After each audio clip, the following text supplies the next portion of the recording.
तर मित्रांनो, आपण आता मांडवी नदीच्या काठावर आहोत आणि या व्हिडिओच्या माध्यमातून आपण गोव्यामधली सर्वात मोठी प्रसिद्ध मांडवी नदी थोडक्यात बघण्याचा प्रयत्न करू. तर मित्रांनो, मी आता सध्या इथं मांडवी नदीच्या काठावर बसलेलो आहे आणि तुम्ही बघू शकता माझ्या पाठीमागे ही भली मोठी मांडवी नदी आहे आणि गोव्यामधली सर्वात मोठी ही नदी आहे. गोव्याची जीवनरेषा सुद्धा या मांडवी नदीला म्हटल्या जातं.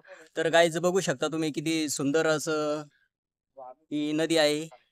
आणि आता मी इथं काठावर बसलेलो आहे. ज्या ठिकाणी मी बसलो या ठिकाणी गणेश विसर्जन केलं जातं. गणेश विसर्जनाची ही जागा आहे. तर चला गाईज, समोरच्या कॅमेऱ्याना तुम्हाला थोडक्यामध्ये ही मांडवी नदी मी दाखवून देतो. तर मित्रांनो, ही बघा, ही अशी मांडवी नदी आहे आणि इकडं अशी समोर इकडं खाडी बघा, इकडं समुद्राला जाऊन ही नदी मिळते इकडे. खूप मोठी नदी आहे आणि हे समोर इकडं दिसतं बघा, हे टावर वगैरे दिसतं, हे पणजी शहर आहे. आणि असं इकडं समोर बघा, हे इकडं मोठमोठ्या क्रूज आहे, मोठमोठे जहाज नौका या ठिकाणी उभा आहे बघा. मुंबई गोवा क्रूज इकडेच आहे, त्या खाडीमधूनच या नदीने इथे त्या पणजी शहराजवळ. तो समोर बघा, इकडं तो पूल पण दिसतो. तो पूल दिसतो का, तो पणजी शहराचा पूल आहे. पणजी शहराला आणि या साईडला एक मंदिर आहे, त्या दोन्ही शहराला तो पूल मिळतो. तर बघा किती छान वातावरण सध्या आता इथं मांडवी नदीच्या काठावर आहे.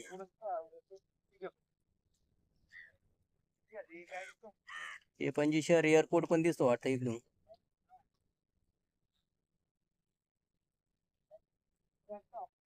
तर मित्रांनो, या मांडवी नदीचा उगम हा कर्नाटकमध्ये होतो आणि कर्नाटकमध्ये जवळपास 30 किलोमीटर ही नदी वाहते आणि गोव्यामध्ये जवळपास 50 किलोमीटर ही नदी वाहते आणि गोव्यामध्ये पणजीजवळ एका खाडीमध्ये समुद्राला येऊन ही नदी मिळते. तर अशी ही मांडवी नदी आहे.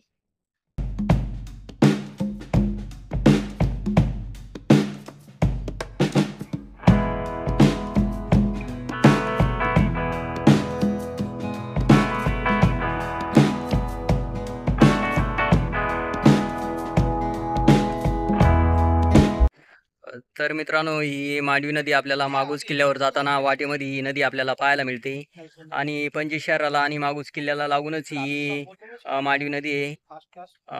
कलंगूट पणजी रोडवरती ही नदी आपल्याला पाहायला मिळते. तर खूप छान नदी बघा.